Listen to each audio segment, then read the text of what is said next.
And I'm going to use the topic of that there's something unusual in the world of MGB, the findings of good results and bad results. So there are reports, for example, of terrible outcomes. For example, the Y omega trial in Paris, which has led to a near blockage of the MGB in France. And Germany has picked up on that. And of course, America, one of the last countries to adopt MGB. So it's an unusual situation, and it brings up questions why we would see both very good results reported by some surgeons and bad results by others. And that's what I'll focus some of my talk on. But I can, as I say, have videos for discussion. I have individual technical advice for the surgeon, as well as postoperative management that you might be interested in. But the main topic to garner attention today that I hope you'll find useful and entertaining is this paradox of good results and bad results of the MGB. And I'm going to focus mainly on bile reflux as the paradox.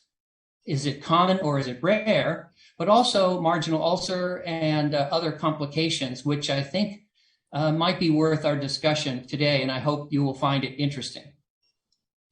I also have some other things which I could talk about, but this is data from India. This is now up to 10-year data. This is 9-year data, but we have 10-year data. And basically what we show here is that the biliopancreatic limb length is associated with percent excess weight loss. And I have a great deal of data on that and outcomes that I can talk about, but that's not what we're talking about today, unless you ask me.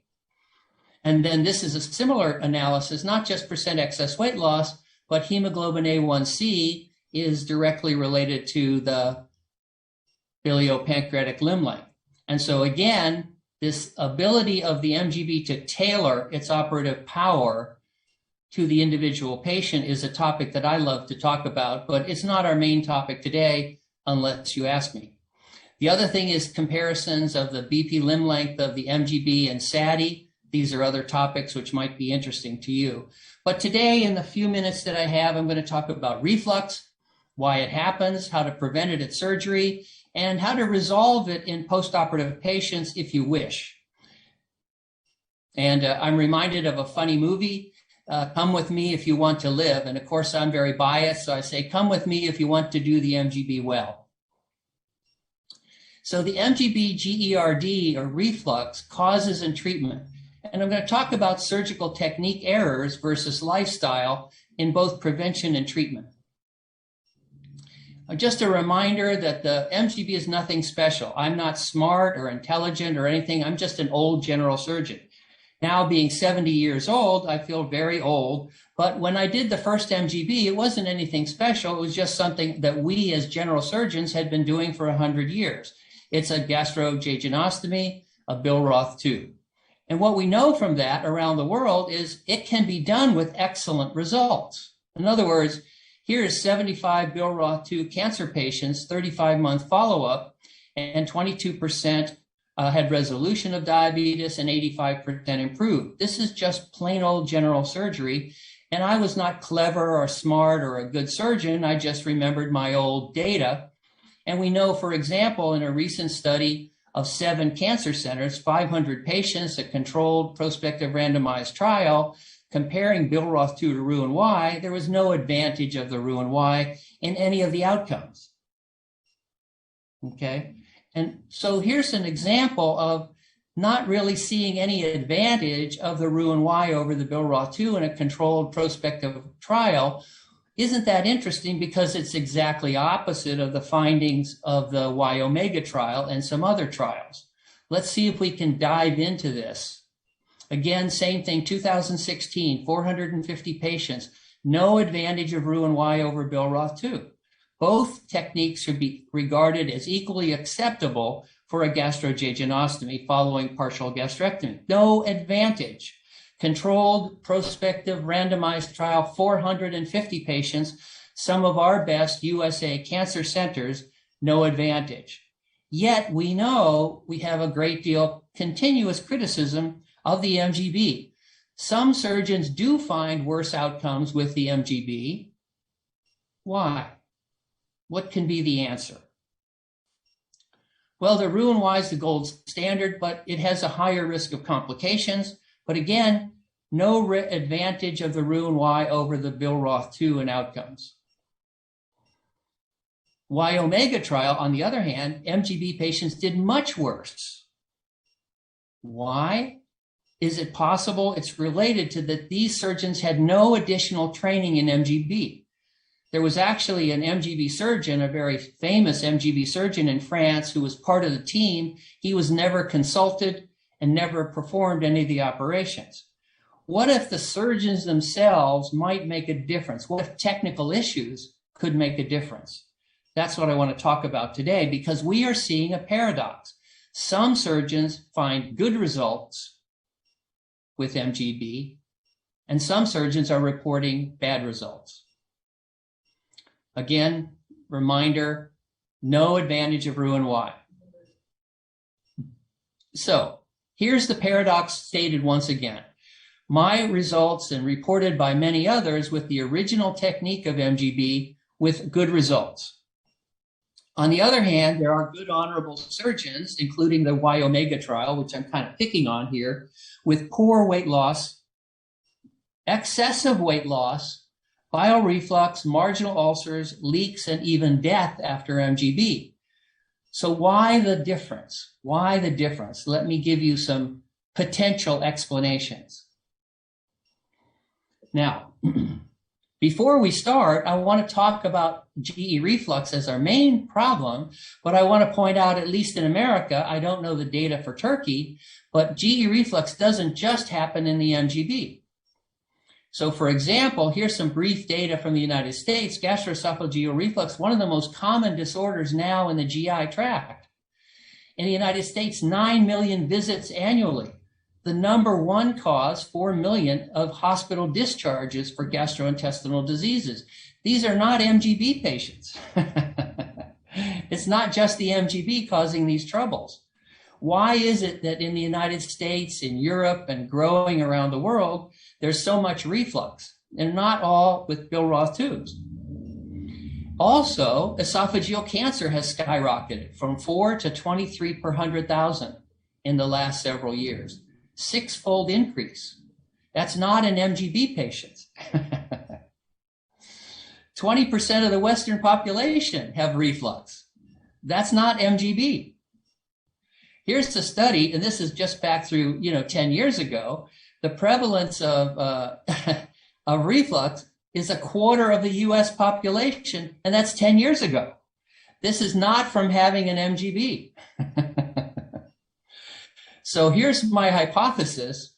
If you in your practice are seeing a lot of reflux, maybe it's your surgical technique. So I could be wrong, though. Let's imagine that there could be 3 possibilities for why someone is seeing high rates of marginal ulcer, of reflux, of other complications. One is the surgical procedure itself could be flawed. In other words, the hypothesis when I first presented my first several thousand cases in 2000 in the United States is every surgeon in the room, hundreds of surgeons, got up to criticize me and say, all of the MGB patients will have bile reflux, because we know that from the original Mason loop.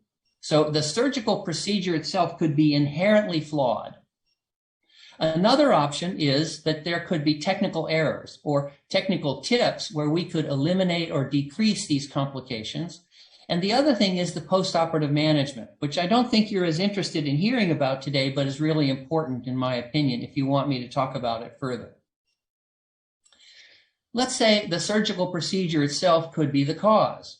In that case, anyone who has the operation, all, many, or most of the patients would be expected to have reflux. And in fact, with the Mason loop procedure, that's exactly what happened. So soon after this was first invented by a very good person, a very good surgeon, a very good man, it was all recognized this is a bad operation, and it was withdrawn. So one possibility is the MGB could be inherently flawed. And now 25 years later, I think we're pretty sure that's not the case, because there really have been dozens, maybe even hundreds of articles showing that some surgeons find very low incidence of reflux and other complications. In fact, many studies have shown that the MGB can resolve GERD. In a study I performed of 139 MGB surgeons, 131 who filled out all the forms on ERD, 23% of patients who presented for MGB had pre-op gastroesophageal reflux, and post-operative that resolved in all but 8%. So it was a very effective treatment of GE reflux. So could the MGB actually cause GERD though? Okay. In a study just published this year from Australia, they called their version of the MGB the single anastomosis gastric bypass as a revision for sleeves. Within the first few years, 1 out of every 10 patients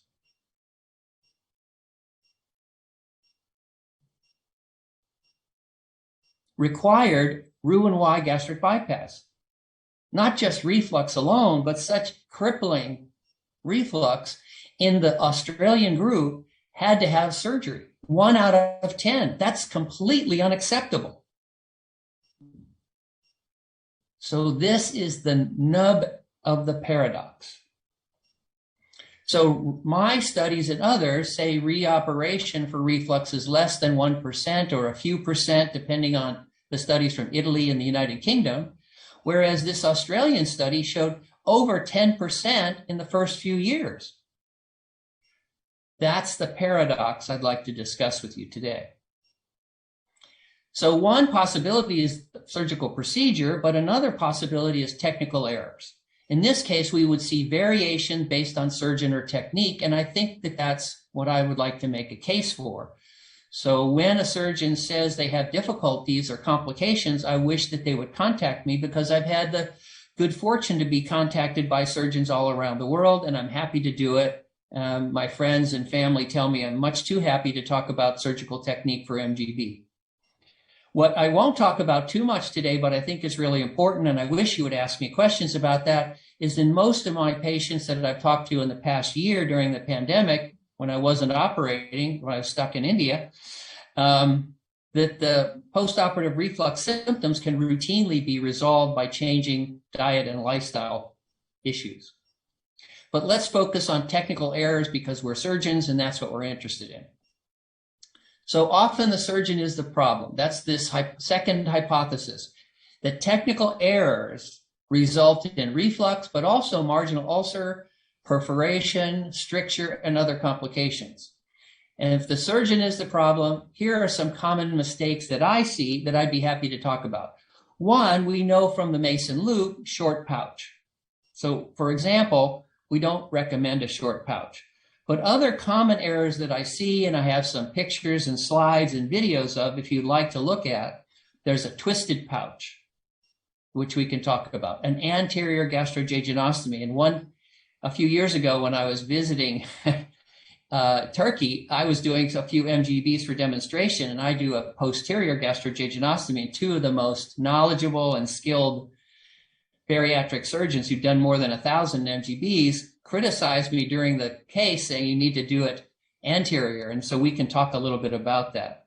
The bird's beak pouch, devascularizing the anastomosis, and other complications and technical issues and tips can make a difference, in my opinion, with bile reflux. And we can talk about these things.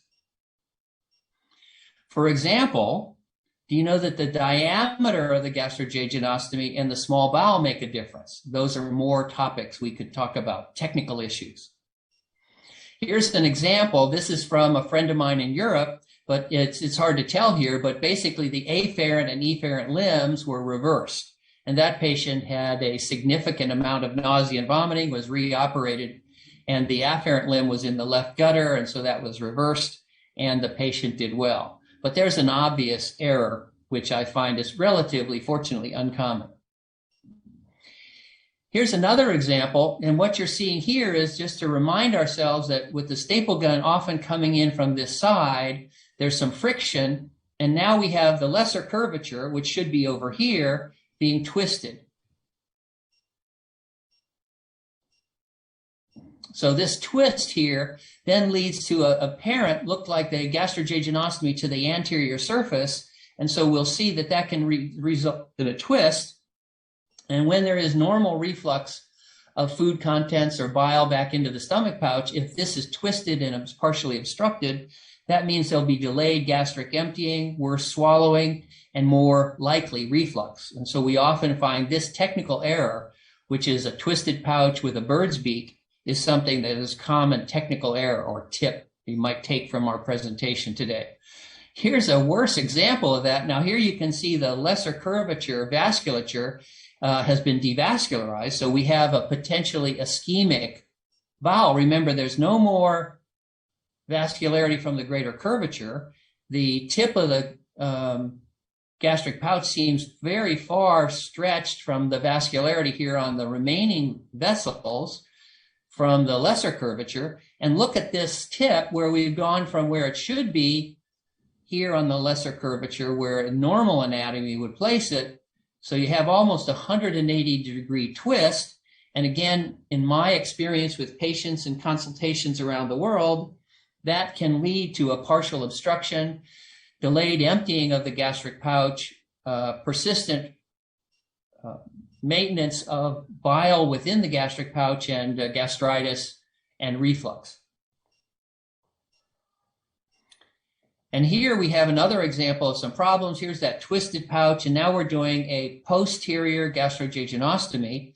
The tip is up here. This is being stapled here. We have this staple line and this staple line are going to be very close together. So you're going to have probably a bridge here of tissue, which will have no vessels. So let's think about this again.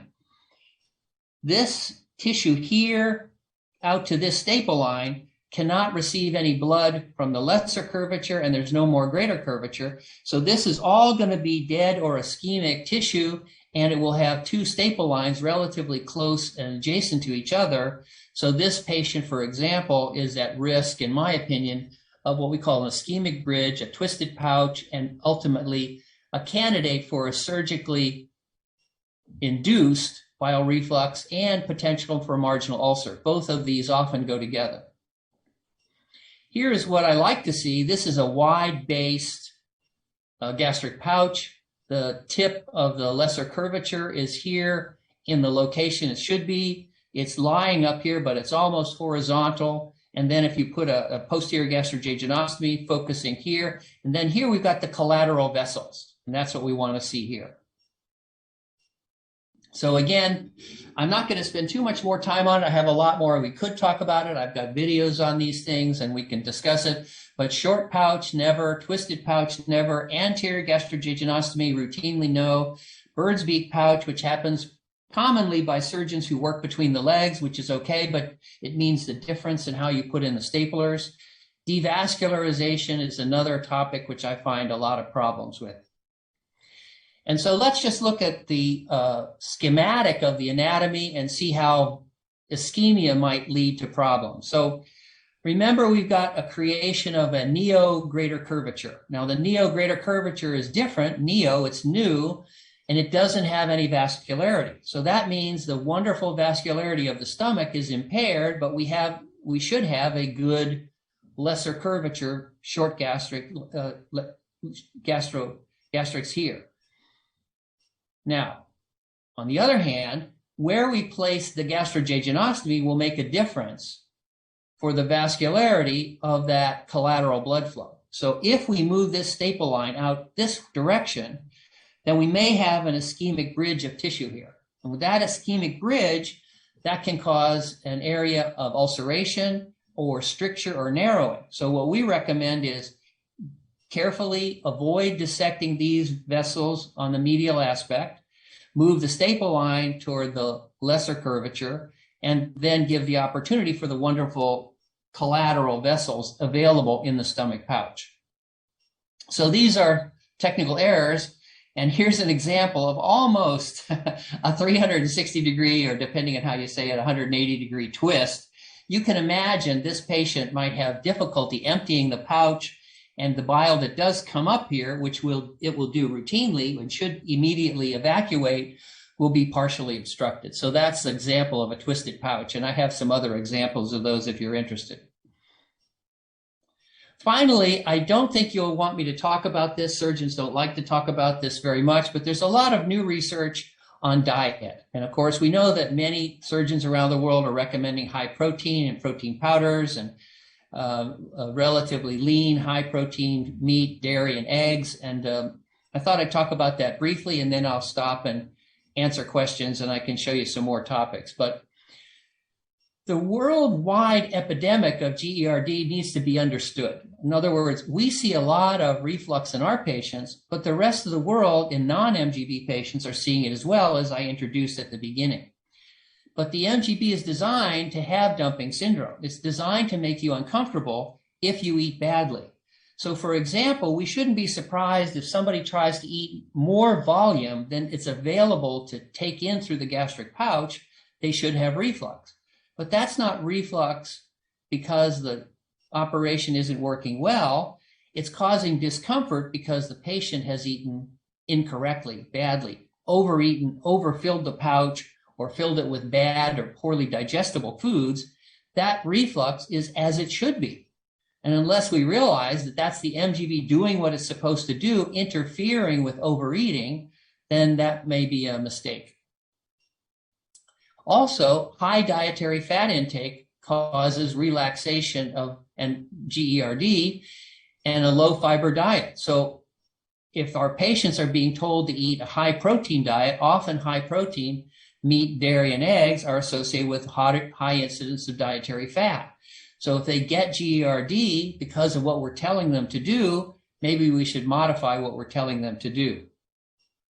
It's not the MGB's fault. It's doing what is natural for that gut function. There are other obvious things. I won't go anymore, and I'll finish up. Hopefully we'll have some more questions and see if you want to see any of the videos or other topics. But here are some studies on just what average patients show and their risk of getting GERD. So eating late at night increases the rate of GERD by almost 6-fold. So we have to tell our patients, you shouldn't be eating at night. Skipping breakfast, 3-fold. Eating rapidly, well, we all eat rapidly. 5-fold. Hot foods, eating beyond fullness. Hello, the MGB is trying to tell you something. Eating meat, fish, or eggs are high protein, up by 20%, high fat, up to 8 times. Dinner less than 3 hours before bed, 8 times. Smoking, alcohol, but also vegetarian diets decrease it almost 70%. Physical exercise decreases by 30% with less GERD. Anyways, I'm sure that I'll get fewer questions on this topic, but there are more that we can do. So basically, conclusions, reflux is common in almost 1 out of 4 Americans. MGB in the hands of some solves reflux, but others can have very high rates. Surgeons with excellent results may continue to offer MGB. Surgeons with poor results maybe stop doing the MGB, review or retrain surgical techniques, and also consider postoperative management techniques as well. So I'll go ahead and stop there. And once again, thank you so much for the invitation to come here and talk. It's been a pleasure, and I would welcome any kinds of questions that you might have.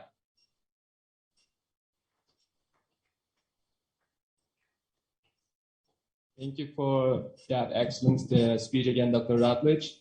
Let me say that I remember those days that when we have you in Turkey, I don't know, like 2-3 years ago, and I was there when the hot discussion was going on about where to do gastrojejunostomy, like anterior or posterior. So you describe your technique. I was there. So some surgeons are still here from that meeting. Probably they will ask you a few questions. So salondan soru sormak isteyen varsa. So Robert, we have a few questions from the audience, Dr. Rutledge. Great. Robert, thank you for the presentation. As always, you made a great discussion. You just light the ideas on our mind. But I'd like to ask you about your choice of the length of the gastric tube when you do your MGB on the practice. and also the limb length for the standard of your MGB during your daily practice. So if you just let us know about that, we will be grateful. Thank you. Great. Well, the gastric pouch, I think, is really easy. There are people constantly wanting to make it longer. The idea there, I think, is what we know as surgeons, and I'm going to review what you already know, which is your anatomy. So you're very familiar with this, but basically, we want to use the body of the stomach. There are surgeons that I know and I respect, and they are trying to make the pouch longer by extending it into the antrum. Well, the big, thick, muscular antrum, I don't think is an ideal component of the gastric tube. So my bias is that we want to go to the junction between the body and the antrum and divide it there. We don't need to go longer than that. The next thing I feel is that it's reasonable to avoid a very narrow or obstructive gastric pouch. And as I said in the presentation, a lot of people don't comment to me, don't think about the idea of twisting the pouch. And so when I see, and I have videos of this, when I see them making the pouch, I see them taking a less than ideal angle at the first staple line, and then we get those twists and kinks. So my bias is, as far as the gastric pouch, there are some really simple rules. We want to use the majority of the lesser curvature. We don't want the staple gun to come in from below because that gives you a narrow bird's beak effect. And then to do the anastomosis, you have to shorten the pouch essentially, so you don't get the full length of the body of the stomach. I think that creating a very narrow, obstructing gastric pouch is also not my recommendation. And what you want to do there is basically recapitulate the diameter of the esophagus. And I think the majority of us understand that the diameter of the esophagus doesn't make any difference in weight loss. So what we want to do is avoid the idea of obstruction, because I think the ideas of the sleeve, the vertical banded gastroplasty, and the lap band tell us that obstruction as a primary restrictive component is one that over time seems to result in fairly high failure rates. So that's my quick summary on this gastric pouch. Now, as far as the biliopancreatic limb length, this is a really good question, and I'll take just a few minutes. As you know, I have advocated a tailored and a longer bypass limb length, and surgeons like Dr. Kamal Mahawar have recommended more like 150 centimeters. And so if you don't mind, I'm going to go back and put up one of my slides and talk about it just for a moment about BP limb length, because I think it's a really good question. So I'm going to go ahead and share my screen once more in just a minute, and I'll be right with you.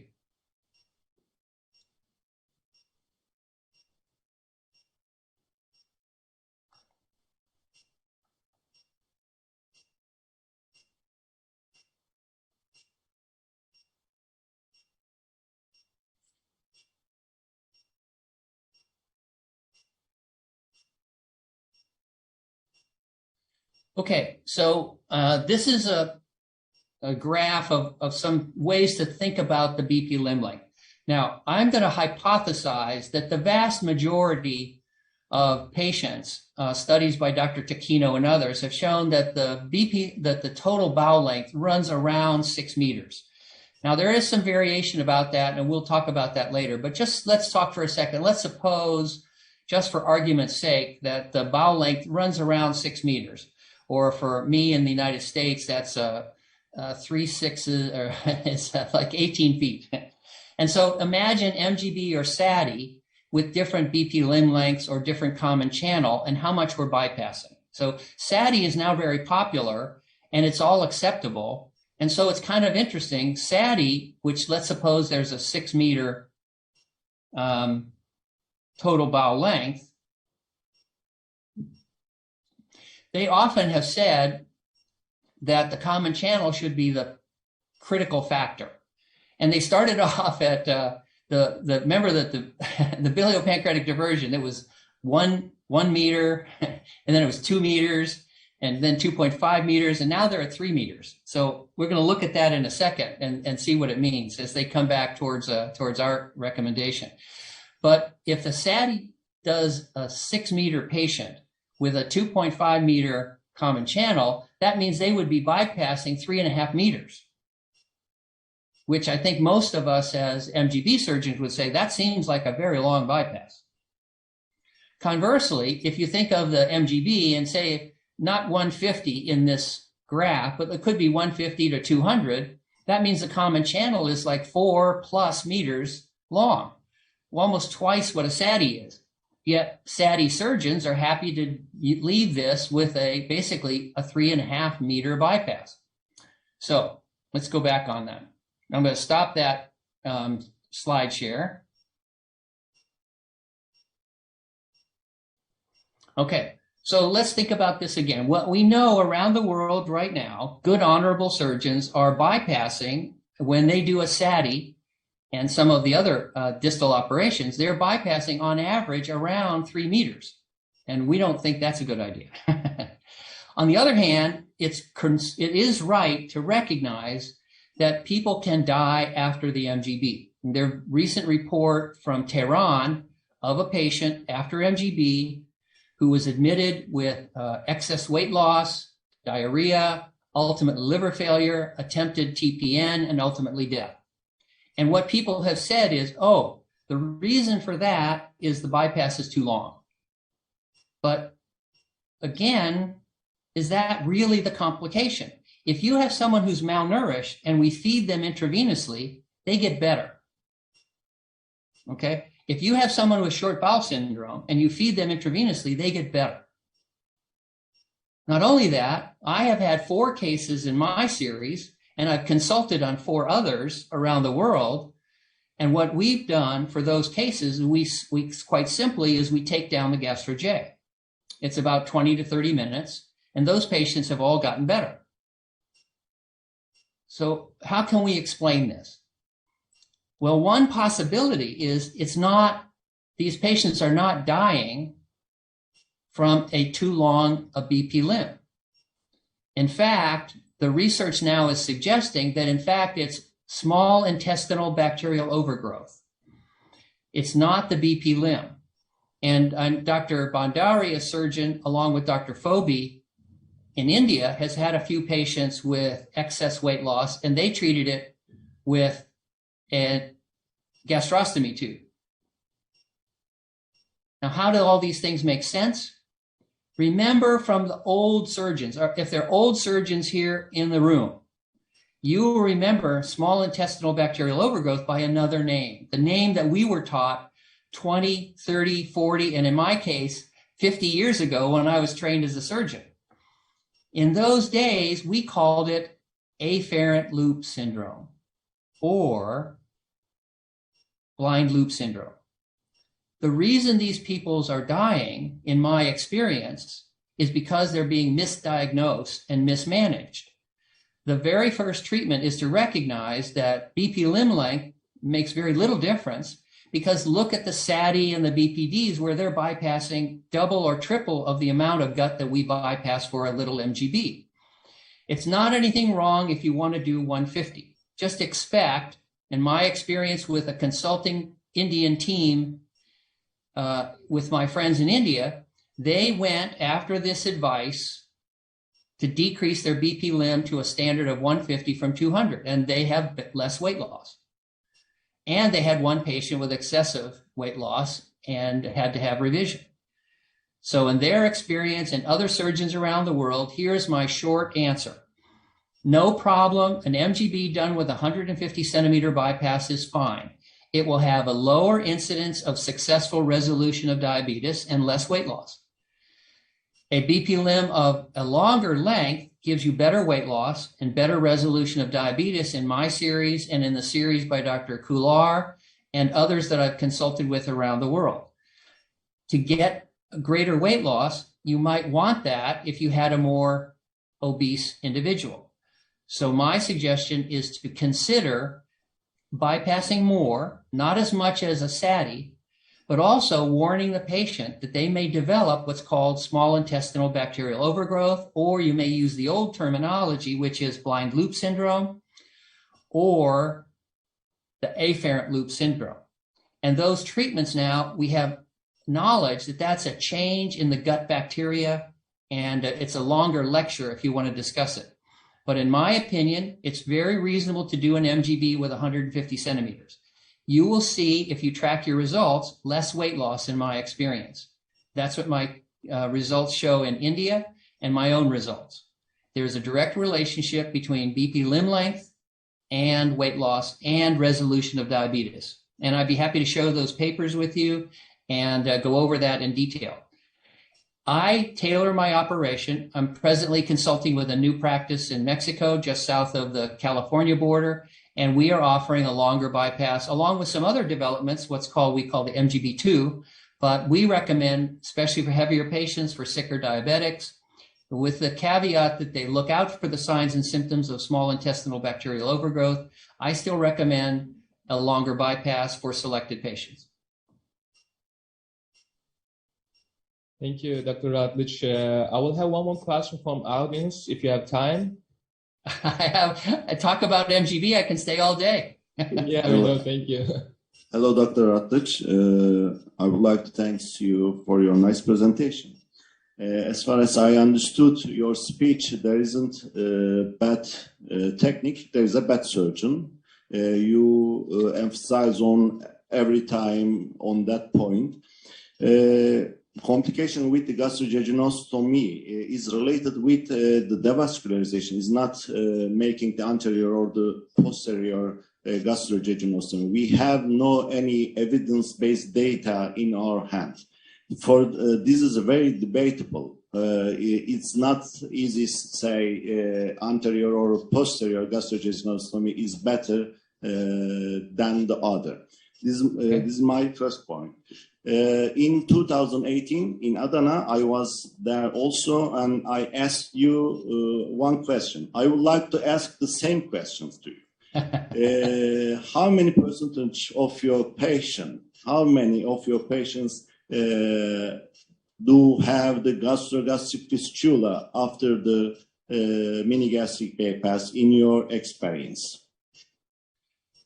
I don't know of any gastrogastric fistulas, and maybe poor follow-up or bad quality on my part, but I've seen complications which I can talk about, but I am not aware of one, and I haven't had a consultation on one from the surgeons who've talked to me about around the world. So gastrogastric fistula is something, I apologize, I have no experience with.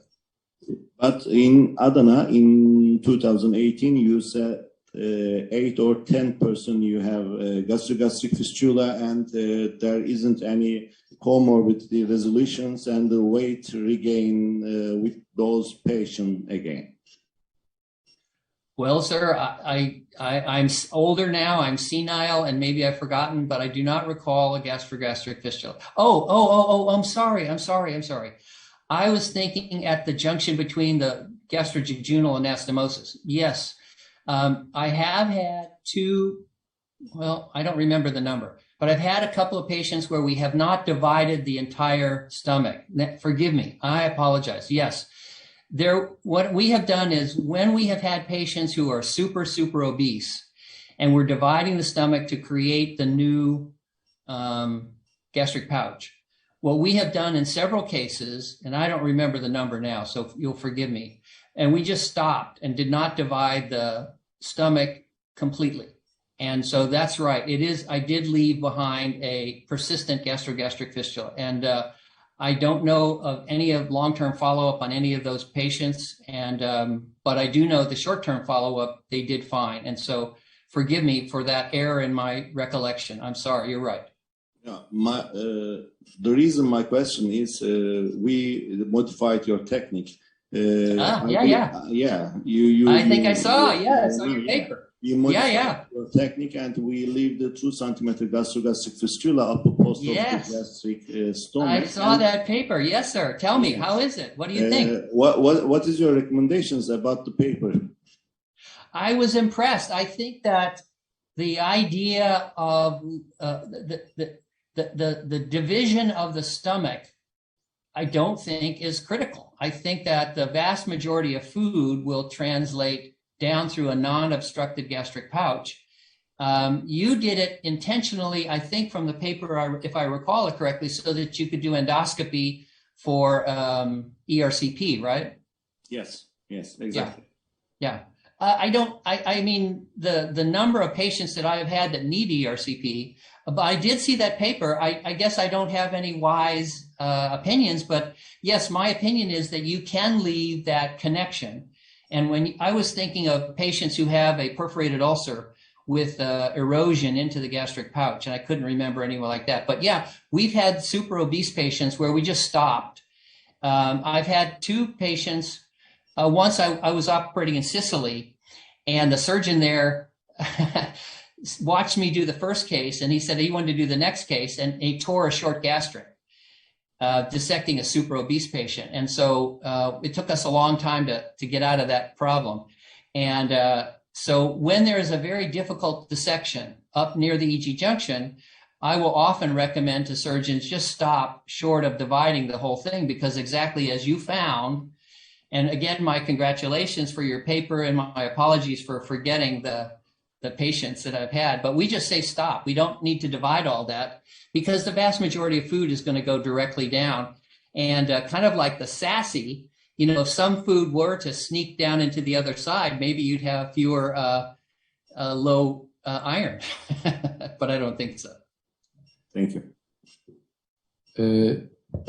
I have one more question, Robert. Sure.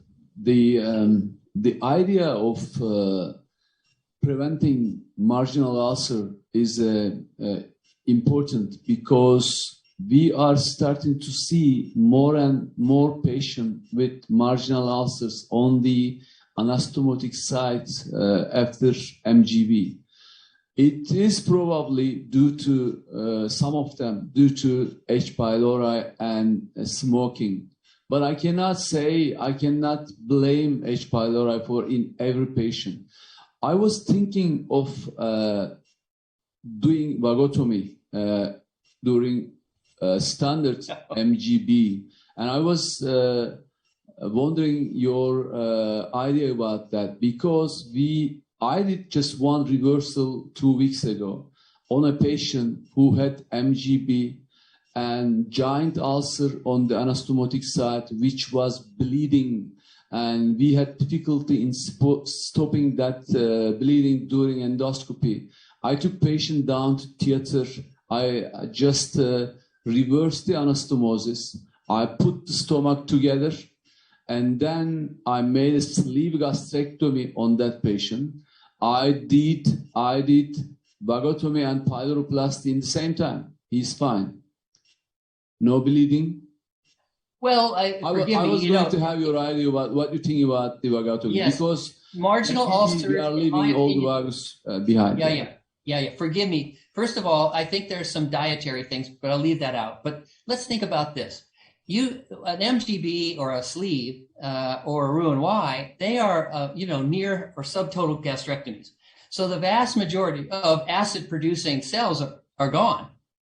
And so I have a friend of mine, or he used to be a friend of mine, and he talks about reoperating for marginal ulcers, both for the Roux-en-Y and for MGB, and he does a truncal vagotomy. And I said, where do you think there's any acid? I said, you have a subtotal gastrectomy. And I said, in a Roux-en-Y patient, he says he does a truncal vagotomy. I said, you have a subtotal gastrectomy. There's 90% of the acid producing cells are gone.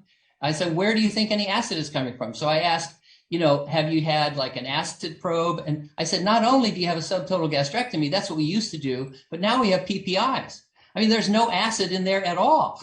So my opinion is we understand why they're marginal ulcers and why they're called marginal ulcers. They're always at the margin, because as I just showed, people tend to devascularize the tip of the gastric pouch. So they have ischemia and they have a ton of titanium foreign bodies. So marginal ulcers, this is just my opinion, and you'll forgive me, but they're not caused by acid. They're caused because we've created a bunch of dead tissue, poorly vascularized, and then filled it with titanium foreign bodies. And then we bathe it in acid, enzymes, and bile. So my opinion is, again, the surgical technique at the time of surgery also is a paradox for ulcers, because I get people call and they say, I have lots of ulcers in my patients. And I have other surgeons I've talked directly to And they say, no, we never see ulcers. And of course, smoking makes a difference. But my opinion is that the marginal ulcers are marginal ulcers primarily because the surgeon at the time of the primary surgery killed all the blood supply. And so now they have a ischemic stump. And so I think if you pay more attention to the vascularity of the gastric pouch, I think, in my opinion, you won't have terrible marginal ulcer problems. But again, that's just an old surgeon's opinion. Forgive me, Robert, but I need you to address this as well, because initially when you started doing MGB, you were using the tube length around 12 to 15 centimeters. But now all over the world, we are seeing that everybody's actually increasing the length of the gastric tube. Now we are down to 20, 22 centimeters. So there is a length of the stomach longer than as it's used to be. So the amount of ascites is more than that. Just I'm wondering if you are going to do you're going to use a longer tube like that, it might be better to add at least anterior vagotomy on those patients, because posterior vagus will be needed anyway for other part of the body. But you can add anterior vagotomy properly to avoid the ulcers. It's just an idea, but as an expert, I'm just wondering your opinion on that. Thank you for joining. I apologize. I am not necessarily right. I'll just give you my opinion. I have been wrong about many things. I can have you get in touch with my ex-wife. But my opinion is marginal ulcers, and especially think of Roux-en-Y. There's no acid creating cells. And I think the MGB is the same. There's no acid. Also, there's no acid creating cells, and we give them PPIs. There's no acid. It doesn't need, in my opinion, just my opinion, there's no need for a truncal vagotomy. I used to do truncal vagotomies. I like doing them. I was proud of that. I don't think we need it anymore. We have a pill that cures it, and then we've done a surgical procedure which we eliminate all the acid producing availability. So I think it's instead, why are they always marginal ulcers? They're marginal ulcers because that's the area that we have devascularized. But again, I'm very frequently wrong, so I'm only giving you my opinion, sir. So Dr. Rutledge, thank you so much for your speech and for those tips and tricks that you gave about your techniques. As you see, discussions going on when we have you. So I'm here to talk on behalf of bariatric surgeons. It's always a pleasure to have you in our Congress. So it will always be. So we are looking forward to see you in the future, somehow, somewhere, but we are looking forward. Very, very, very sincere thank you for the invitation. I hope I didn't mistake by saying anything too strongly. Never. Thank you. Thank you so much. Yes, sir.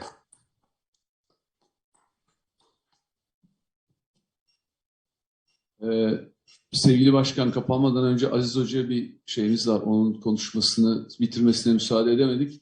Tek bir soru soracağım.